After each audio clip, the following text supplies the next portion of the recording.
Hi, everyone. Welcome back to Office Hours with Jess. This is my first video I'm recording here at home in California at my house that I grew up in Irvine, and where I will be for the rest of summer. And speaking of summer, this week's video, I decided that I would talk about sort of what to do the summer before you start a new program, whether it's a graduate program, PhD, MPH, whatever. Um, just because I feel like I've been getting this question a lot, seeing it on Twitter, just what exactly do you do during that transitional summer before starting a new program? So I thought I would share with you all a little summary of what I did the summer before I started my PhD program at Harvard, which was the summer of 2019. So it was weird when I was going back and looking through my old photos of that summer. It was just like weird to think that, wow, my life before COVID was so different. And you'll get to see a little bit about that now. So again, this is a little slideshow of, what should you do the summer before your PhD program? And I'm just going to share what I did essentially. The short answer to that question is to have fun. I know this is kind of like what you hear everyone saying, and it might kind of get annoying. That's okay. Like I want to know what to do, but people are just telling you to relax and have fun. And that's definitely what you should do, like for the most of the summer.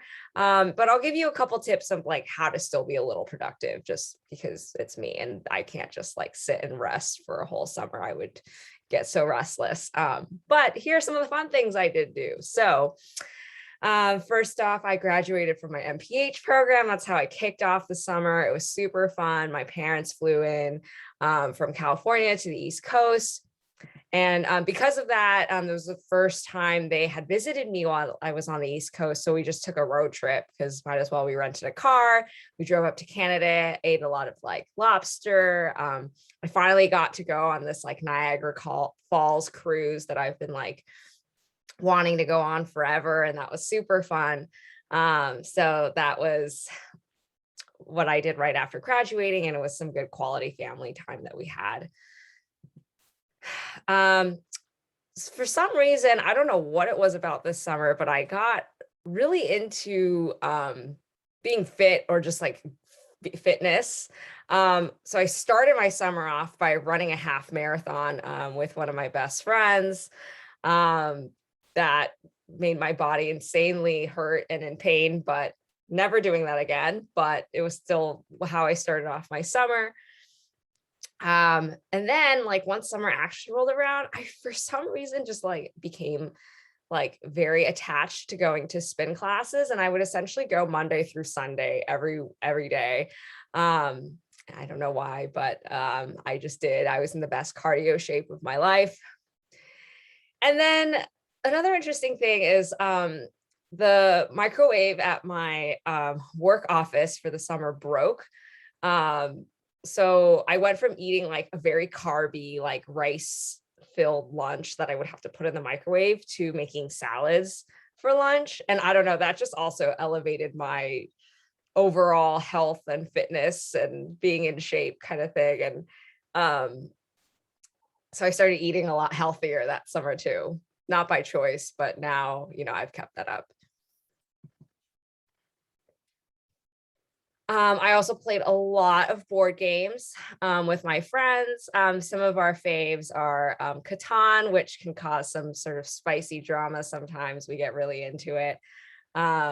We also loved playing this game called Pandemic. I think it's called Pandemic.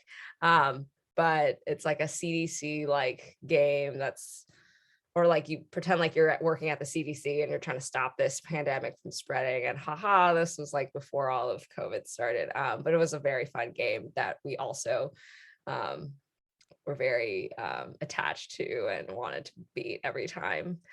And I think this other game over here on the left is Forbidden Island, like another group kind of, I forgot, but anyways, Catan, definitely a big fave.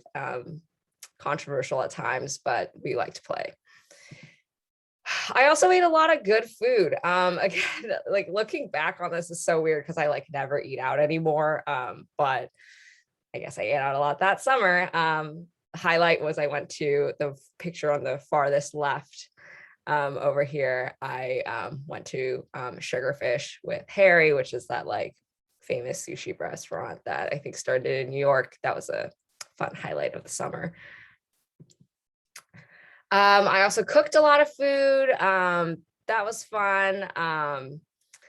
I also went out a lot. Again, looking through these pictures, I was like, oh my God, who was I? I think I visited some friends in San Francisco. I went to a bachelorette party in LA and just had a lot of drinks that summer, and don't really do this that much now.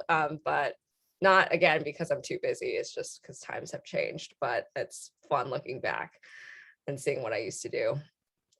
Also had some other miscellaneous fun, went to a lot of fun museums. I went to go see some concerts. I forget what concert this was. Oh, this is Churches. Yeah, I went to go see Churches. I haven't been to a concert since then. So sad. Maybe soon. But yeah, lots of just going out and doing things. Like I said, I did do some work. It wasn't just like an all fun summer.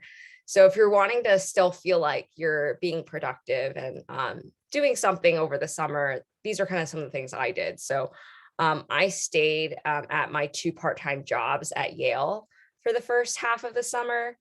And that was fun. And then like, I just basically worked 9 to 5 and then didn't really have much to do after that and on weekends. So it was an enjoyable time, just like not having schoolwork outside of that.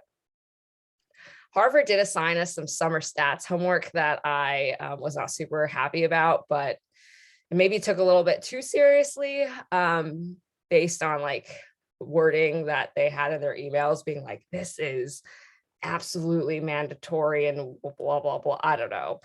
But yeah, I did some of that.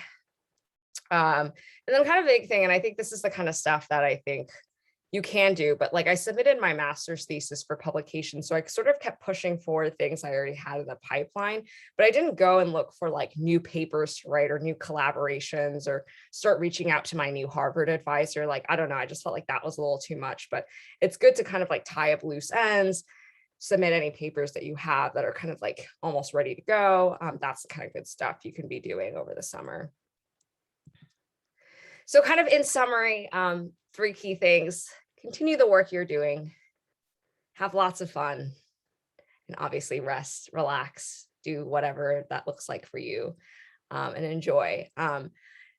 It's not like the last free summer you're ever going to have, so don't treat it like that. Like, it's not like this is the last hurrah before you're like never going to have fun again. So just know in other summers, like the summer I'm about to have now, it's also still continue the work you're doing, have fun and relax. So overall, this is what summer should feel like and be like, and will still be like.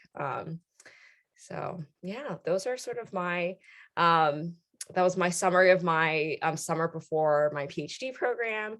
If you want any more tips, let me know. But thank you. I hope you all are having a wonderful start to your summers.